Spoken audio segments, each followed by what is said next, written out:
My name's Adam, and I was supposed to be married last month. Instead, I was standing in an empty apartment, staring at a half-empty closet, trying to figure out how everything collapsed so fast. Just 10 days earlier, I was engaged to Emily, the woman I thought I'd grow old with. We were together 4 years, lived together for 2, engaged for 1. Everything seemed solid. Sure, we argued sometimes, but who doesn't? Then one night, out of nowhere, she came home from work quiet. Didn't kiss me, didn't even take her shoes off. Just stood in the hallway like she didn't recognize our place. I asked if everything was okay. She said, "I need space. Please don't contact me for a while. I just need to think." Think? About what? Our wedding was 3 weeks away. I froze. All I could say was, "Are you calling off the wedding?" She didn't answer. She just grabbed a duffel bag from the closet and left. No explanation. No tears. Just gone. I didn't sleep that night. Or the next. I kept checking my phone, hoping she'd message something, anything. But there was nothing except the echo of her last words. Until day 3. That's when my friend Jake sent me a screenshot. It was a photo Emily posted on her private Instagram, the one she didn't know I had access to. She was smiling in a vineyard, holding a glass of wine, with her ex-boyfriend, Drew. The caption said, "Sometimes life needs a reset." A reset? We were supposed to be trying tuxedos that weekend. Instead, she was wine tasting with the guy who cheated on her in college. I felt sick. But I didn't rage. I didn't text her. I didn't call. I remembered her words, "Don't disturb me." So I didn't. Instead, I started taking care of business. First, the wedding venue. I canceled the reservation. Lost the deposit, but I didn't care. Then I called our caterer, the DJ, the photographer. Everything was shut down within 2 days. I even called my tailor to stop the suit fitting. And then, I went one step further. The car, our shared Honda Civic, was under my name. She never made a single payment on it. So I listed it online and sold it to a guy in Cleveland the same night. The apartment lease? In my name too. I changed the locks, boxed up her stuff, and dropped it at her sister's place with a sticky note that just said, "Here's your space."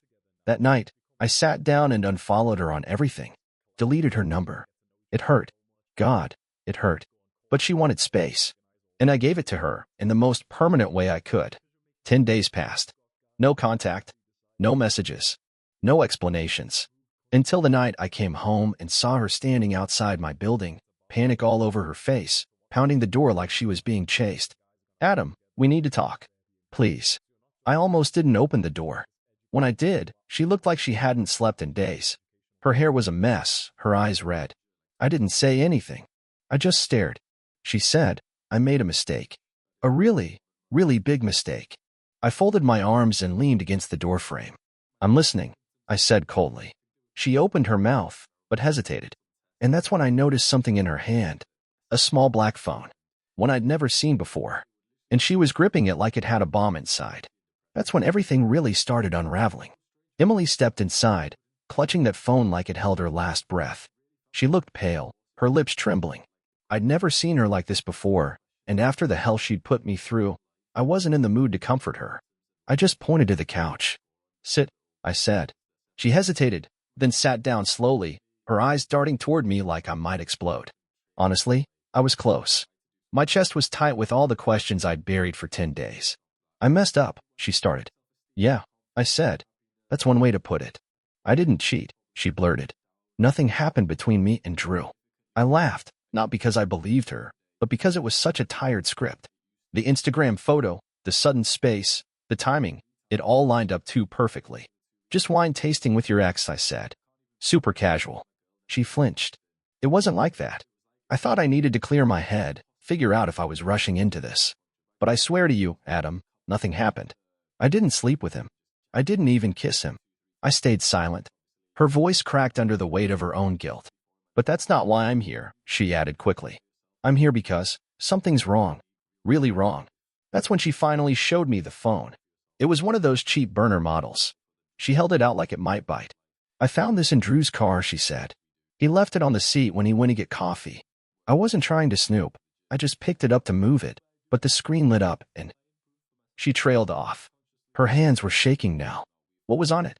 I asked. She swallowed. "Photos. Dozens. Of me. Some of us together. But mostly of me. Sleeping. In my apartment. At work. In the gym parking lot. Some from months ago. She looked up at me, terrified. He's been watching me. My stomach dropped. Why the hell would he do that? I asked. I don't know, she said. He told me he missed me. That he always regretted cheating on me. I thought maybe we could talk like adults, figure out closure or something. But now I think. She shook her head violently. I think he's obsessed. Like, dangerously obsessed. I stared at the phone in her hand, suddenly seeing her fear wasn't just guilt. It was real, raw panic. I didn't know how to tell you, she whispered. I didn't know who else to go to. I leaned back, trying to process. The betrayal, the manipulation, now this twisted new angle. It was like I'd stepped into someone else's life. You left me, I said slowly. You ran off with your ex, ghosted me before our wedding, and now you're saying he's stalking you? Tears filled her eyes. I didn't know he was like this. I swear. I thought he changed. I should have told her to leave. I should have shut the door and gone back to rebuilding my life. But something in her voice, the way her hands trembled, how she kept glancing at the window like she expected Drew to appear, it triggered something protective in me. Something I hated still existed. So I told her to stay the night. Just one night. I locked all the doors, closed the blinds, and put that burner phone in my drawer. But when I woke up the next morning, something was off. Emily wasn't on the couch. Her shoes were gone. And the drawer where I hid the phone? Wide open. Phone missing. And my laptop also gone. I felt a chill run down my spine. I called her. No answer. Texted. Nothing. I waited an hour. Then 2. Finally, around noon, I got a message. Blocked number. Just one sentence. I'm sorry. I had no choice. That's when I realized. She never came back to be safe. She came back to steal something. But why? What was on that phone that terrified her? And what was on my laptop that she needed to take? I had no answers. Until 3 hours later, when Drew showed up at my door. And he wasn't alone. Drew stood at my door like he owned the place, wearing that same smug grin he always had back in college, like the world owed him something. But it wasn't just him. Behind him was a tall, lanky guy in a gray hoodie, eyes darting around like he was wired on something. He had a cheap camcorder hanging from his shoulder. Adam, Drew said smoothly, we need to talk. I didn't move. My fists clenched instinctively. You've got 5 seconds to leave before I call the cops, I said. He raised both hands like he came in peace. Chill, man. Emily told me she left something here. A phone. I just want it back. I laughed bitterly. You mean the one full of creepy stalker photos? Yeah, that's long gone. His smile didn't budge, but something behind his eyes flickered. He glanced at the guy next to him, who shifted uncomfortably. Look, Drew said, I know how this looks, okay? But there's context. It's not what you think. You were taking pictures of her while she was sleeping, I snapped. What context makes that okay? Drew stepped forward. The guy in the hoodie muttered, let's just go, man. No, Drew cut him off. He needs to hear this. Then he looked me dead in the eye. Emily's not who you think she is. I almost laughed again, but something about his tone gave me pause. She's been playing both of us, he said. And not just us. There's others. Guys. Maybe even girls. I thought I was the only one, but after we reconnected, I started digging. I didn't respond. My mind was racing. He continued. That phone, the one you saw, it's not mine. It was hers. I found it hidden in her glove box last month when she asked me to take her car in for an oil change. I opened it out of curiosity. Then I found photos, messages, videos. He looked genuinely unsettled now. She's been filming people without their knowledge, recording conversations, tracking their locations. You, me, others. I don't even know how many. The guy next to him finally spoke up. She hired me, a year ago, to record someone for her. Said it was for a documentary about toxic relationships. Paid cash, no names. He glanced at Drew. She told me you were abusive, man. My blood ran cold.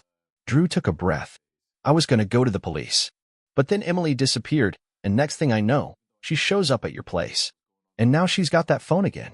I backed away from the door slowly. Everything I thought I knew was dissolving. That message she sent me, I'm sorry. I had no choice. She wasn't running from Drew. She was running from exposure. She came to me not because she was scared, but because she needed to recover what could incriminate her. But then, why take my laptop? I raced to my desk, heart pounding. Pulled open drawers. Checked behind monitors. Gone. And then I remembered something I hadn't thought about in months, a folder buried deep on my desktop called Wedding Prep, Emily. Inside were dozens of Zoom recordings from our wedding vendor meetings.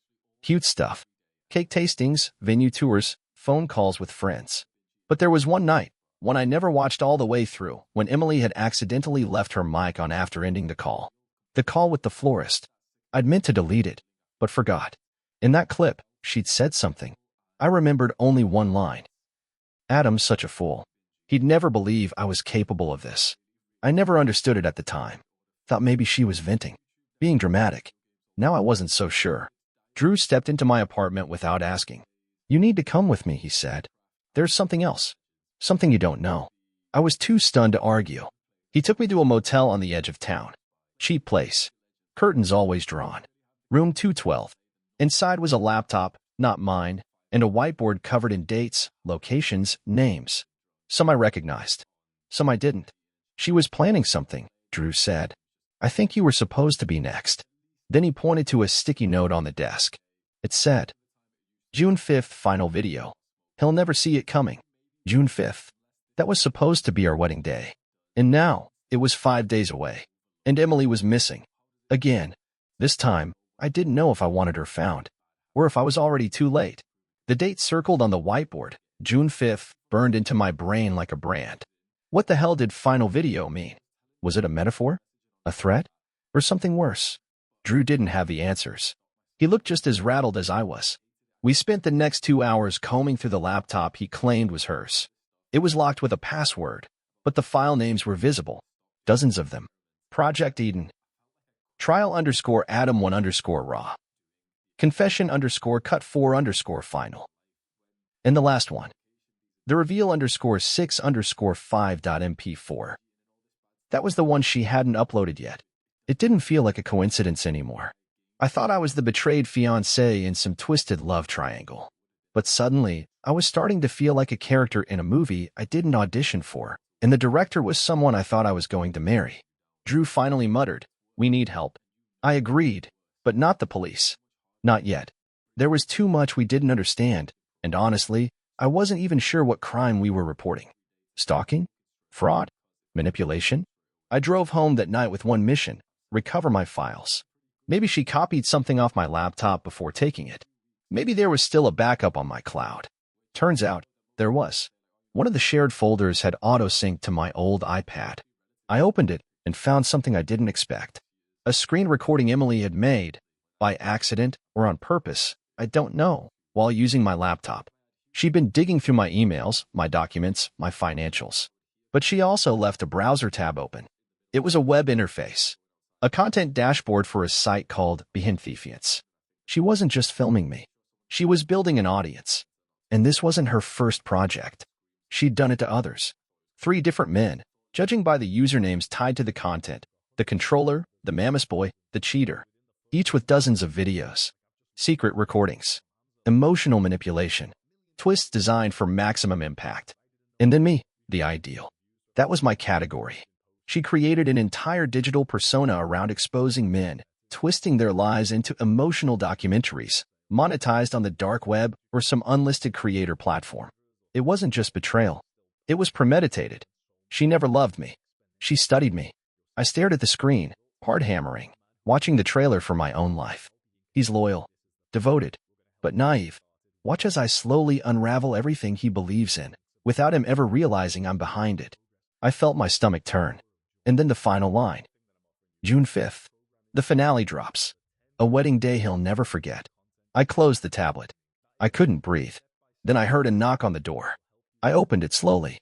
Emily stood there, rain-soaked, eyes bloodshot, hair tangled, with one hand behind her back. I came to tell you everything, she said. But you won't like it.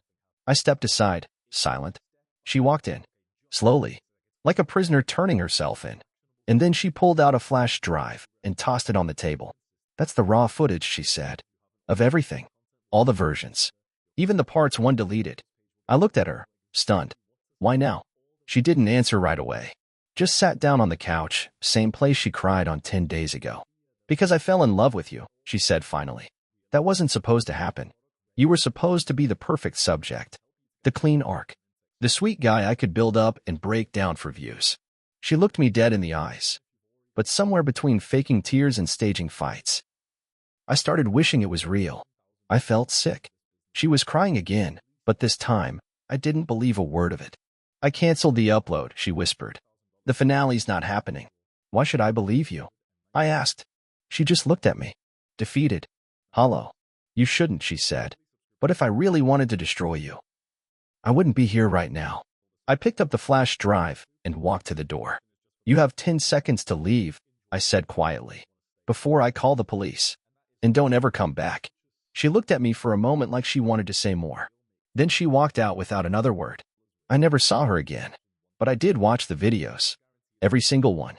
I had to know how much of my life was real. Turns out, just enough to make the lie believable.